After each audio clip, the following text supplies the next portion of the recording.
no mukama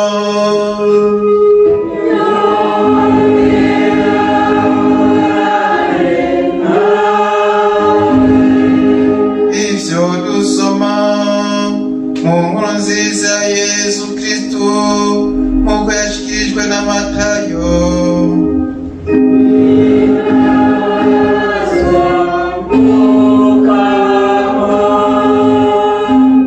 Muri iryo minsi Yesu yabwiye abigishwa biwe ati, ushaka kungendanira yihebe yikorere umusaraba wiwe,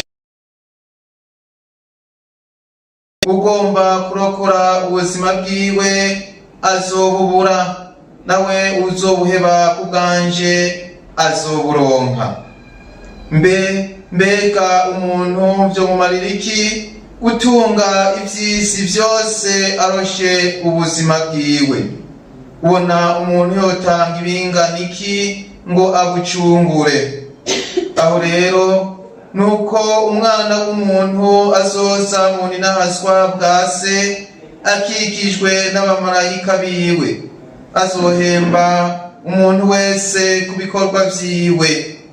Ndababariye ivy'ukuri, hari bamwe batazopfa batabonye umwana w'umuntu aza mu bwami bwiwe. Iryo ni ijambo ry'umukama.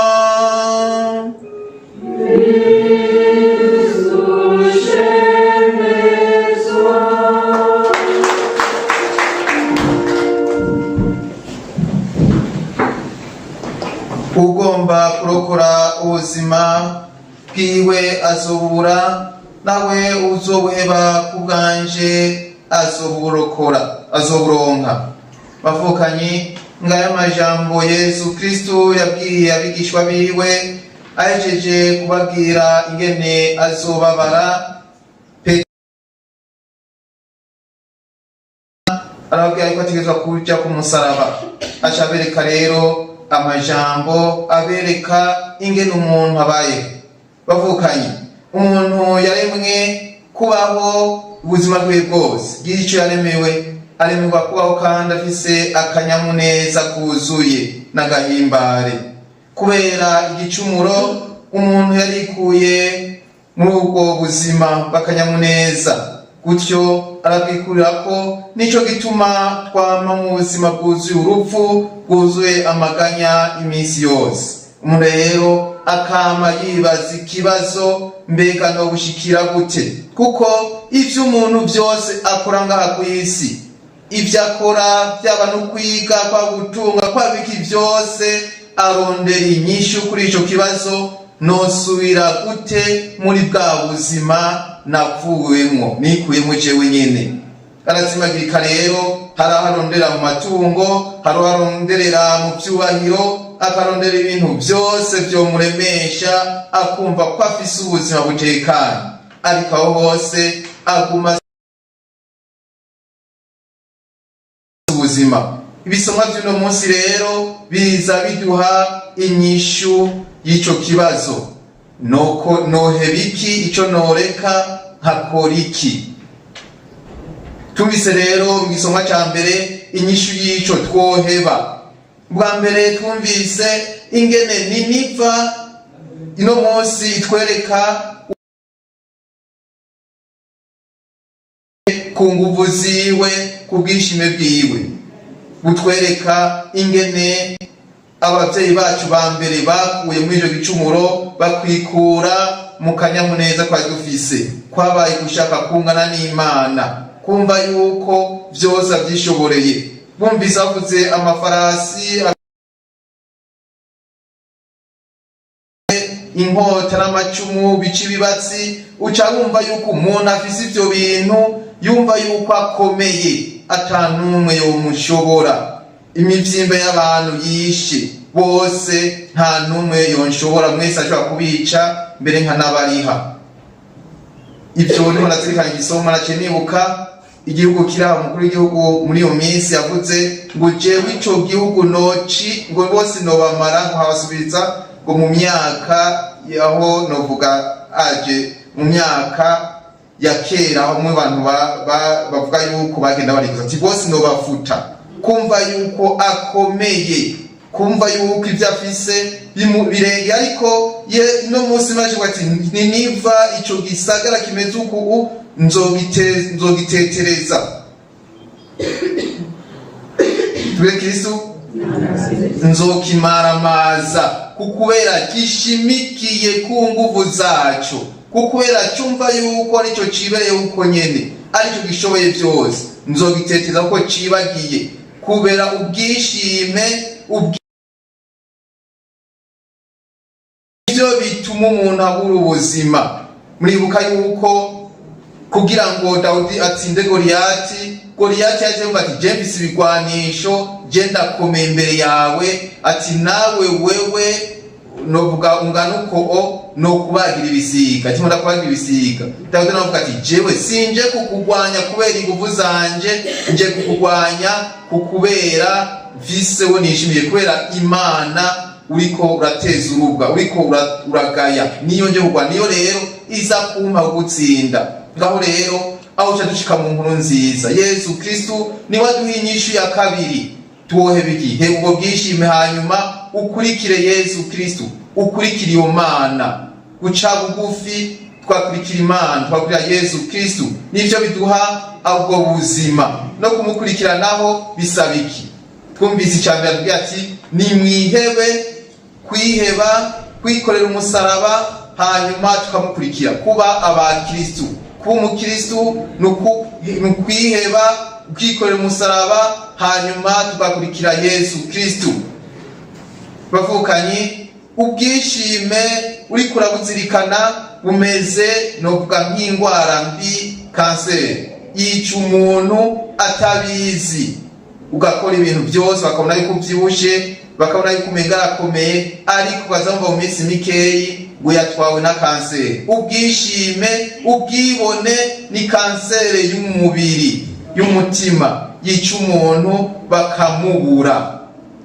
Naba rero mwumvise yuko Niniva ari Imana iriko irayagiriza ko yibona ikomeye, natwe ngaha ku isi niko bimeze. Umuntu akora ibyiza byinshi gose, ariko kubera atihevye, kwiheba nuko dukora ibintu byose tubikorera Imana, niyo yabidushoboje. Yesu Kristo ariko arasezera atumwa biwe, yavuze ati dawe ninahaza nkuko nakuninahaje, narakuninahaje none harageze nanje kuninahaza. Kumva ko tubikora Imana kazoba ariyo imenya impera iduha. Umuntu kwisi rero ko nayivuze aguma yumva yuko atekanye ku byo bintu byose afise, n'ibintu akora kugati ndiko ndakora iciza, mugabo waraba nta ciza ariko arakora. Kuko rimwe Yesu Kristo yavuga ati wowe wakoze urondera impera yo kwisi, impera yawe wamaze kuyironka. Nuba wihevye mu gihe uja gufasha umuntu ugahamagara amateleviziyo nka 70 yose akarimera kuri wewe ngo akuboneshe ku isi yose ngo je nakoze iki, uri muri baba numva ati je kuba ingufu zanje nakoze ibi. Urumva nta kwiheba kuriho, kuko kwiheba nuko nkora kugira ngo haboneke Imana. Yesu Kristo ariko aroza abatumwa biwe yagiye ati mpoze iki, namwe genda munyigane mukuru kunyene, muce bugufi mubera abandi abasuku. Umusuku nuko yokora ikintu gikomeye gute, ahiga ko haboneka shebuja. Ntibamenya ngo nk'akarorero umukozi iyo ariko arakora akubaka inzu, arayubaka neza, baje bavuga ati byukuri nakarubatse inzu nziza, siwe yayubatse, yakoresheje umusuku. Natwe niko dukeneye kumera twemere haboneka iyo Mana yaturemye. Kwikorera umusaraba rero niho bija nuko nyene umuntu mu Bayahudi kwikorera umusaraba kwari kuwe werekana kugiye gupfa. Umuntu yo mucira ubanza rwo gupfa ko kubamba ku musaraba yaca yikorera umusaraba. Amaze kuyikorera ababona bose babona umuntu yapfuye, ntibabona ko akiriho, ko bavuga ati uryagiye gupfa. Kandi nawe nyene mu kubaho ntiyabakibaho nk'umuntu akiriho, yabaho nk'umuntu yapfuye. Ni mu kugenda wikoreye yabati jewe ubuzima bw'iwanje ntibukiri kwisi, singiriho, nta buzima ngifise. n'umukristo rero niko ategerezwa kubaho. Nimwaba mubona mumbone nk'umuntu atakiri ku isi, nimba nkoze ikintu menye yuko ntakeneye ko mubona ko ije nagikoze, ariko iyo Mana mbereyeho uwo Yesu Kristo neme yancunguye niwe mberewe, niwe mutegerezwa kubona. Umukristo abaho uko nyene, kumva yuko icabereyeho cyose akibereyeho Imana. Shimagize ngo munshimire, ariko shimira iyo Mana nyene. Nimba ari nguvu mfise ni Imana yazikoze, ni Imana yazimpaye. Dawudi kugira ngo agwe mu gicumuro gikomeye nuko yamenye ubwo bwibone nyene, abona arakomeye, abandi baja ku rugamba nawe aca yisigarira muhira, gutyo acagwa mu gicumuro cyo kwipfuza, aca mbere arakora n'igicumuro cyo kwica, gutyo abayikwegeye umuvumo. Yabonye ngo jewe usigaye nkomeye, igisagara cyose ngenda kigaba, isi nuvuga ngo umwami mugabo aribagira y'ubukuru yabukuye, aribagira yuko ahamagariwe kuba umusuku.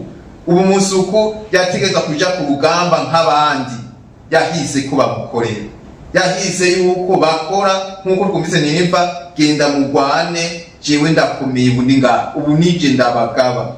Kumva ko dufise ubutugaba ni Imana yonyine, dukorera nde? Yesu Kristo. Ubwo buzima rero turondera ku isi kugabana mu gihe tutabuhevye, ati ugomba kurokora ubuzima bwiwe azobubura.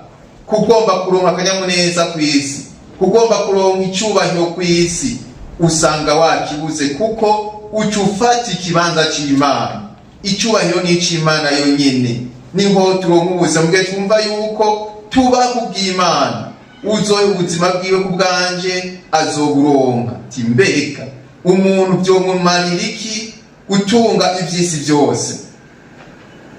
Ndiko ndazirikana ijambo ry'Imana ry'uno munsi, aha Yesu avuga ati byomumarira iki gutunga ivyisi byose arusha ubuzima. Naciye nzirikana ingene umuntu ku isi abaho, abaye uravye naho vuga ngo turaciye ubwenge, usanga mbere atabwenge dufise. Nibyo twaguciye nk'abantu nyene, mugabo ubwenge twategezwa kugira ngira kubera igicumuro cyatwinjiranye budutuma tuburwo bwenge nyabwo. Kuko ubwenge twategezwa kubaho nuko twazirikana ko turi ku isi nk'ingenzi, dufise iyo tuva tugafite iyo tuja, twavuye ku Mana dusubira ku Mana. None ibintu biri ku isi biriho nkaho ugira ngo bidufashe gushikira iyo Mana, ariko ivyo nivyo bidufasha usanga twayikuye. Kumva yuko umengo jewe ko ntunze ubu ku isi, isi ni iwanje si iwawe, ejo uzogenda. Uwo kwiyumvira yuko ndiko ndabesha aze akubitire ku mpanda zoraba. Hari n'abiyumvira mbere ngo ko yapfuye ngo tumwubakire ngo hamwe haba hejuru nyene ngira ngo asubire kubaho. Bijya nta n'ivyatsi, bijya nta n'ivyatsi, bijya bifasha twebwe tukiriho. Ubu hacura ngo naramwubakiye, ijya na kimwe bimaze. Bijya mbere nofata yuko ari kuba ari kuronona, ni bwa gusa muri kuragira ayo maheri ari gufasha ubundi, ariho abikeneye kuba ku isi, akeneye ubuzima. Ujuja konona bijya byose nivyo kugira ngo ngutekanye ucubigira uko. Rero ni bwa bwenge tubuze, bya bibazo bibiri bamushaka tunavuga gifisi iyo nyishu: guheba, gufata. Guheba ivyisi nkakira Yesu Kristo, guheba ubwo bwishime kumva ko byose byubakiye kuri jewe, nkumva yuko ntegerezwa kukorera umusaraba nkubakira kuri Yesu Kristo. Kubaho kubuzima utakiri ubwo ku isi, niho dushikira kakanyamuneza bwa buzima twata kukubera ubwibone, bwa buzima twata kukubera ugushaka gusubirira Imana, bwa buzima twata kugushaka yuko tuba Imana twebwe nyene. Mu gihe cyose rero ubuzima bwacu tugomba kubushingira ku vy'isi, kubushingira ku byo dukora, kubushingira ku nguvu twiyumvira ko ari izi wacu kandi twazihawe n'Imana. Ico gihe tuzoroha ubuzima bwacu bwo ku isi tububure, mbere hageze yuko twari kugabana ubuzima bwo kubaho nyene ubwo twarondera. Kuko nababwiye yuko nkitangura inkoka ya misa, babitangura iyi siguro, umuntu inyishu aromba ikibazo agomba kwishura nico gusubirana ubuzima yabuze ku kubera igicumuro. Je twa Yesu Kristo akiza avuga ati jewe ndi ukuri, inzira n'ubuzima. No kuvuga iki? Ukuri ni Yesu Kristo, ubuzima ni Yesu Kristo, inzira ishika kubwo buzima ni Yesu Kristo. No kuvuga tumwakiriye tukamwemera tukamwumviriza, kumwe ejo twumva mu byo twazirikanye ejo mu ijambo ry'Imana. Imana ivuga ati nimumwumve, tumwumvirije turasubira muri bwa buzima, raduha ya bwa kuri twatakaza kukubera igicumuro, ariko tuguma turondera ukuri kutwereka inzira itushikana ku buzima nyabwo, niwe abuduha. Rero mu gihe tumwumvirije tukamwakira, araduha inyishu ya ca kibazo tuguma turonderera inyishu, ikibazo cyo gusubirana bwa buzima. Niwe rero Yesu Kristo ati ngubu ubuzima buri wanje nyene, nimuhe ibyo byose mwumirako muzi wanje. Uko nako kubiheba ni ukumva ibyo byose tubifise kugira ngo bidufashe kunywana n'iyo Mana, kubisabikanya, kugirira impuhwe abandi, kubikabura mu rukundo. Kumwe twagirwa muri uno mwaka mu civugo twariko tumaze mu mwaka, yuko ibyo dufise mu rukundo tubisabikanya, tukashaka kunywana n'Imana. Nico niho duhamagariye gushika rero. None rero muri iyi nkuka ya misa, Yesu Kristo atweza ku meza meranda, nta handi ashaka dushika. Guheba ubuzima tukikorera umusaraba, nabwo kwikorera umusaraba ari ukubaho utariho, hanyuma tukakurikira Yesu Kristo. None mwese yo kwibaza, ubwo ndumva yuko nza kwishura by'ukuri kuri ico kibazo, yuko kwa kuri narondera nagutoye, wagutoye muri Yesu Kristo. Yanzira warondera gushikana kuri uko kuri wayitoye muri Yesu Kristo. Yanzira ishikana ku buzima, ukuri kunjana, inzira ishikana ku kuri, ukuri kunjana mu buzima ni Yesu Kristo. None rero tumwemerere, tumwumvire, gutyo dushobore kuzomusanganira niyazamuni n'ahazwa tugire Kristo.